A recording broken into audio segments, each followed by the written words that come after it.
Bonjour à tous et bienvenue dans un nouvel épisode de Crypto Hebdo. Alors je suis très content de vous retrouver, ça fait un petit moment qu'on n'a pas analysé les graphiques ensemble et en même temps il se passait pas grand chose sur Bitcoin, on est toujours dans ce range interminable. Par contre, la semaine dernière, il s'est passé quelque chose d'intéressant.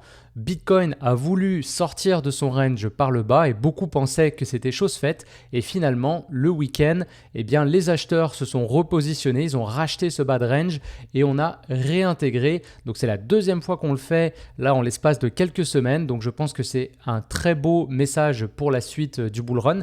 Donc on va regarder ça ensemble. En plus, on a eu la clôture du mois de juin. Donc c'est toujours intéressant. À la fin de chaque mois, vous savez que j'ai l'habitude de le faire avec vous, de regarder un petit peu les graphiques justement et de voir quel est le message que le marché nous envoie en ce moment.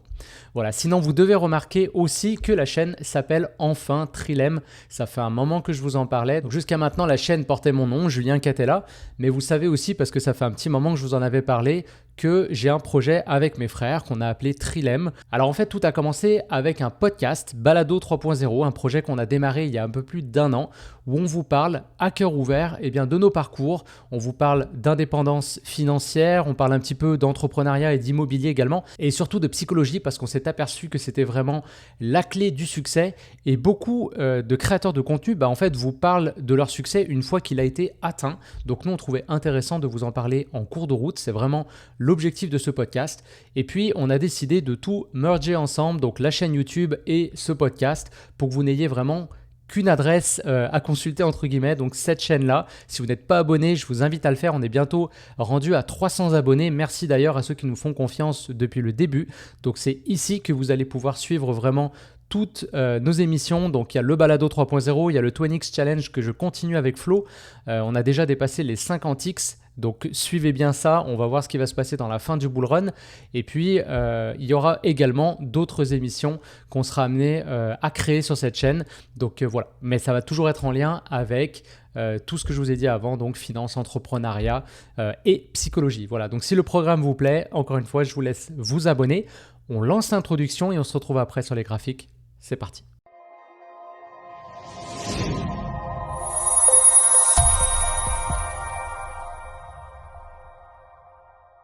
Alors, on se retrouve sur le graphique du Bitcoin contre le dollar américain et on va commencer notre analyse en mensuel puisque comme je vous disais en introduction, c'est la clôture du mois de juin qui a eu lieu. Donc là, j'enregistre, on est mardi 2 juillet, mais vous devriez voir cet épisode à partir de demain, mercredi 3 juillet, le temps que je fasse le montage. Alors déjà, ce qu'on peut voir, effectivement, c'est qu'on a clôturé au-dessus du plus bas qu'on avait atteint lors du mois précédent, donc le mois de mai.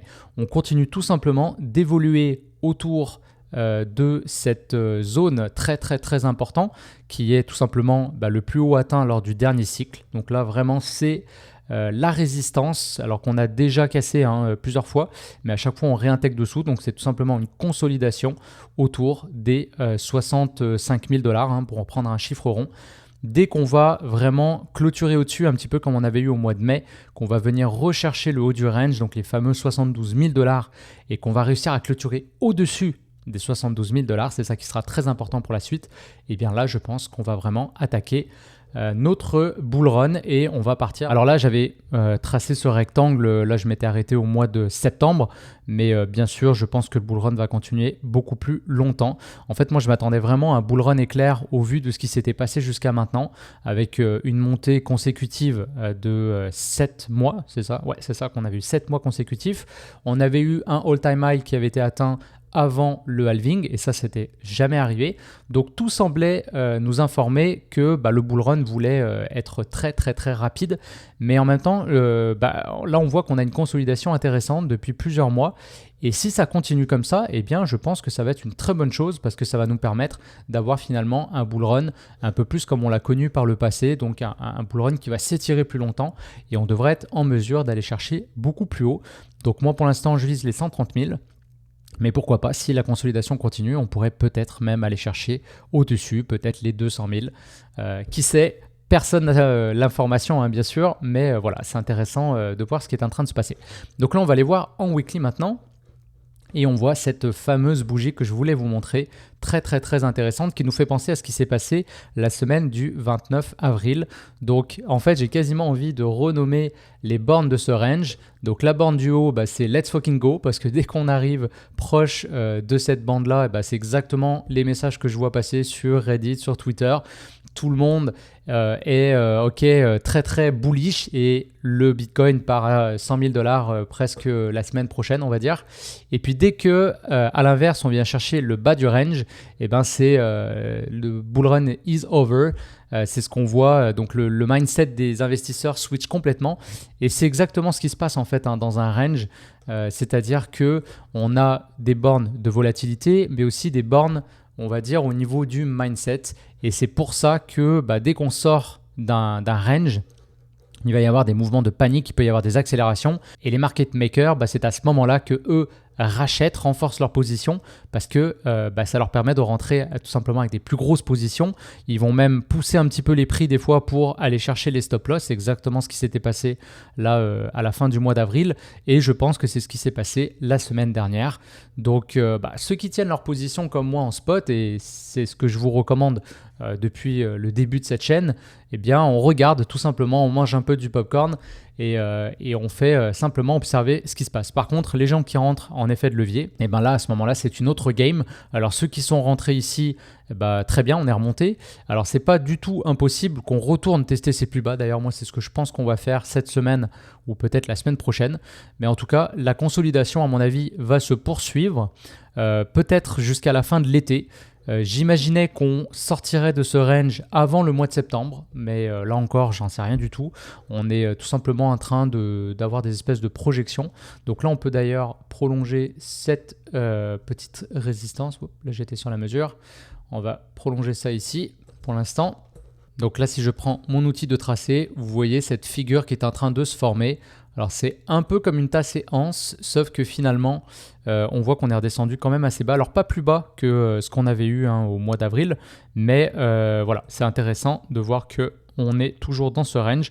Alors là, on va voir ce qui va se passer, mais je pense qu'on va avoir éventuellement une contraction de la volatilité. On va voir les volumes baisser et éventuellement, on va avoir un breakout de cette résistance et même, comme je vous disais, de la borne haute. Donc on devrait clôturer au-dessus de $72 000.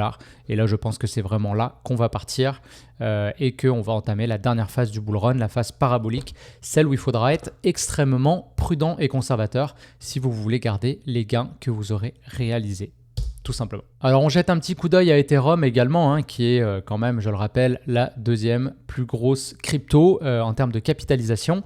Et rappelez-vous, c'était la semaine du 20 mai, on avait annoncé les ETF. Alors ils ont été approuvés et ils devraient commencer à être tradés peut-être la semaine prochaine. Donc c'est pour très bientôt. En attendant, on voit qu'Ethereum consolide tout simplement. Il a d'ailleurs très bien réagi lui aussi la semaine dernière. Il a l'air de se comporter même un peu mieux que Bitcoin. Et ça, c'est intéressant. Ça peut laisser penser qu'on a la alt season qui est plus très loin. Vous savez qu'on attend tous la alt season avec beaucoup d'impatience. Pourquoi ? Parce que c'est tout simplement là qu'on va pouvoir faire les plus gros gains. C'est sûr que Bitcoin, c'est un investissement qui est extrêmement intéressant. Et quand on s'intéresse à la crypto-monnaie, en vérité, on sait que c'est... si je devais choisir en tout cas qu'une seule crypto sur laquelle investir, ce serait Bitcoin parce que c'est celle qui a la plus forte proposition de valeur, c'est celle qui est là depuis toujours, c'est celle qui a créé toute cette histoire-là en fait. Mais en termes de performance, on sait que c'est pas là qu'on ira chercher des x10, alors que sur les altcoins, si on se positionne sur les bonnes narratives, là on peut aller chercher des gains intéressants qu'on peut ensuite réinvestir dans Bitcoin si on veut accumuler plus de Bitcoin. Et si c'est votre objectif, on peut bien évidemment aussi réinvestir ces gains dans la finance plus traditionnelle. C'est ce que personnellement je prévois de faire à la fin du bull run, en tout cas une grosse partie, pour pouvoir un petit peu me diversifier et pas seulement rester sur la crypto. Donc ça, je reste convaincu que la crypto aujourd'hui, c'est l'opportunité de notre génération. Si vous êtes de la même génération que moi, comme l'immobilier a pu être l'opportunité de la génération précédente ou du moins des 2-3 générations précédentes, là je pense que la crypto-monnaie, les marchés en général nous offrent des possibilités d'enrichissement qui sont assez incroyables. Et la crypto, on est vraiment sur des risques asymétriques, c'est-à-dire que bien sûr on peut tout perdre, attention, et je vous le rappelle, c'est le bon moment que cette chaîne n'est pas un conseil en investissement, vraiment en aucun cas c'est mon intention. Moi je vous partage, comme je l'ai dit tout à l'heure, tout simplement mon parcours, mes réalisations, mes apprentissages. Je le fais avec beaucoup d'humilité et de transparence, donc j'espère que vous l'appréciez. Et puis, ce que je veux vous dire, c'est que même si vous pouvez tout perdre, les gains qu'on peut faire, c'est pas 100%, c'est 300, 400, 500% et beaucoup plus. Donc forcément, quand on s'expose intelligemment sur ce genre d'asymétrie qui est en votre faveur, c'est-à-dire un risque limité pour un enrichissement presque illimité, j'ai envie de dire, à ce moment-là, c'est intéressant parce qu'on a une espérance de gain qui est positive et on peut faire pas mal d'argent. Donc voilà, c'est un peu l'idée, c'est ce que les gens espèrent en rentrant sur la crypto-monnaie. Et puis donc, les altcoins, c'est vraiment l'opportunité de faire des performances beaucoup plus importantes que ce que vous auriez pu faire sur Bitcoin ou sur Ethereum. Alors attention par contre, il faut noter quand même que plus que 95%, alors là je vous invente un chiffre mais c'est globalement ça, 95% des altcoins pour l'instant n'ont toujours pas surperformé Bitcoin. C'est extrêmement difficile de trouver une altcoin qui va le surperformer, en tout cas sur la première partie du cycle. Après sur la dernière partie du cycle on peut voir des folies. Alors on a eu les meme coins qui ont très très bien performé, si vous prenez PP, vous prenez WIF et d'autres cryptos comme ça qui ont très très bien fonctionné. On a eu après toutes les tokens de l'intelligence artificielle, on a eu Render, on a eu Fetch AI, etc. Donc beaucoup de cryptos qui ont là aussi très très bien performé. Et puis on a également le secteur des RWA, donc on pense par exemple à Ondo, on pense à Pendle, qui d'ailleurs est en train de prendre cher aujourd'hui. Et en plus je suis positionné dessus avec le 20x Challenge, donc vous voyez que c'est pas tous les coups qui sont bons, des fois on va faire des pertes. Alors pour l'instant j'attends de voir si on descend plus bas, parce que pour l'instant on est vraiment sur une zone d'achat pour moi. Donc je ne vais pas sortir sur une résistance, je vais plutôt sortir quand on va revenir chercher cette zone de support, ou si on la casse, à ce moment-là je vais attendre un petit peu. Mais bref, là je diverge, on reviendra là-dessus lors du prochain épisode du 20x Challenge que j'enregistrerai bientôt avec Flo d'ailleurs. Donc si vous suivez ça, vous savez qu'on vous partage toutes les positions qu'on prend lui et moi là-dessus. Donc voilà, je pense que ça fait pas mal le tour. On voit que IMX aussi a très bien rebondi. Alors il a beaucoup baissé, mais il a très très bien rebondi là sur cette résistance. Donc là c'est les niveaux Fibonacci. En fait c'est le premier retracement de Fibonacci si on prend le dernier all-time high du dernier cycle. Alors pour l'instant Immutable X n'est pas retourné chercher son plus haut historique, mais on voit qu'il a très très bien remonté. Donc pour moi c'est une des altcoins à surveiller pour la suite du bull run. On va voir ce qui se passe, mais là en tout cas il défend bien cette zone là. Ça fait quelques jours là qu'il performe très très bien. Injective également qui avait bien corrigé, là on voit qu'il a très très bien réagi. C'était la semaine dernière également. Donc voilà, pas mal de cryptos à suivre. Allez, pour vous en citer quelques autres, Arwave également qui est dans ma liste de surveillance depuis un petit moment, et puis CAS. CAS, j'en ai déjà parlé, je suis toujours bien exposé dessus. Alors je suis sorti pour le 20x Challenge, mais je suis très très bien exposé dessus sur mon portefeuille personnel.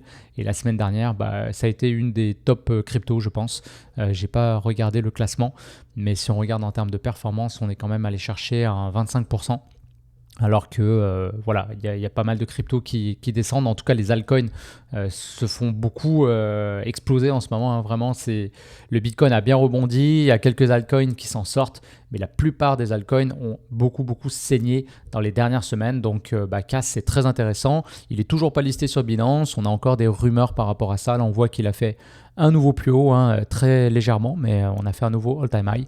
Là, il est en train de consolider un petit peu, donc on va voir, mais quand il va partir, je pense que ça, c'est une crypto aussi qui pourrait faire une très belle performance parce qu'on voit cette énorme range d'accumulation.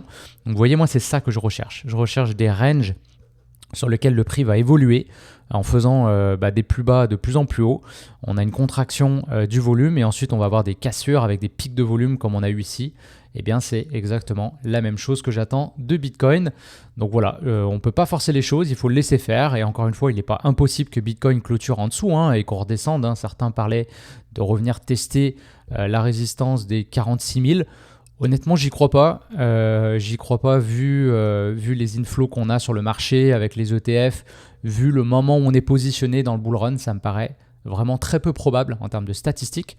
Mais une fois encore, moi je fais juste regarder les statistiques et les scénarios qui sont possibles. Si on clôture en dessous et fermement avec une belle bougie rouge, il n'est pas impossible en fait. Il n'est pas impossible qu'on retourne vérifier ces niveaux-là, ou du moins peut-être le 52 000, qui semble être une résistance intermédiaire, si je regarde mon indicateur super trend. Donc voilà, ce que j'aime bien dire, c'est que j'ai des fortes convictions sur les scénarios que je vais trader, mais en même temps, je suis capable de changer d'avis facilement. Ça paraît un petit peu opposé, mais en vérité, c'est exactement ça qu'un trader va faire. C'est-à-dire que quand il rentre en position, il le fait sur la base de fortes convictions, parce que quand même, on investit de l'argent. Il faut avoir un plan de match, il faut savoir à quel moment on rentre et pourquoi, et puis surtout à quel moment on sort, autant si c'est en perte parce que notre scénario est invalidé, autant quand c'est en gain parce qu'on pense qu'on est allé chercher le potentiel qu'on avait vu avant de rentrer en position. Et en même temps, donc, il faut être prêt à changer d'avis et surtout pas s'obstiner de la même façon que sur Pendle en ce moment, ça corrige. Si ça corrige davantage, je suis prêt à sortir, à prendre ma perte parce que c'était un calcul qui a été fait avant que je rentre en position. Et voilà. Mais il ne faut pas le faire sur une bougie rouge quand on est encore dans le jeu de ce qui aurait pu arriver et de ce qu'on avait prévu. Parce que là, à ce moment-là, ça va être un peu les portes de saloon. On va rentrer, sortir du marché sans arrêt. Et ça, c'est le meilleur moyen de perdre son capital, même en spot. Mais tout simplement, dans les bornes qu'on a identifiées, on laisse le prix faire sa vie. Et si vraiment on clôture en dessous d'un niveau qu'on avait calculé, estimé, qu'on disait ce niveau-là, clairement, c'est un peu la dernière résistance. Après ça, potentiellement, la correction va être beaucoup plus forte.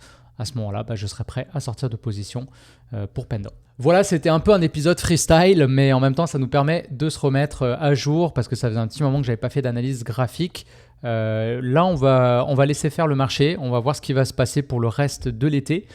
Donc, encore une fois, je vous recommande de rester en spot, vraiment, parce que c'est le meilleur moyen d'apprécier ce qui est en train de se passer et tout simplement attendre qu'on ait un vrai signal de hausse, donc ou une cassure de ce range par le haut, ou si jamais on a une cassure vers le bas, à ce moment-là, selon votre stratégie, ça sera à vous de voir ce que vous faites. Est-ce que vous coupez vos positions pour limiter les pertes parce que vous pensez que finalement le bull run est terminé ou du moins qu'il marque une longue pause, ou est-ce que vous en profiterez pour re-rentrer, renforcer vos positions avec du capital que vous auriez pu accumuler.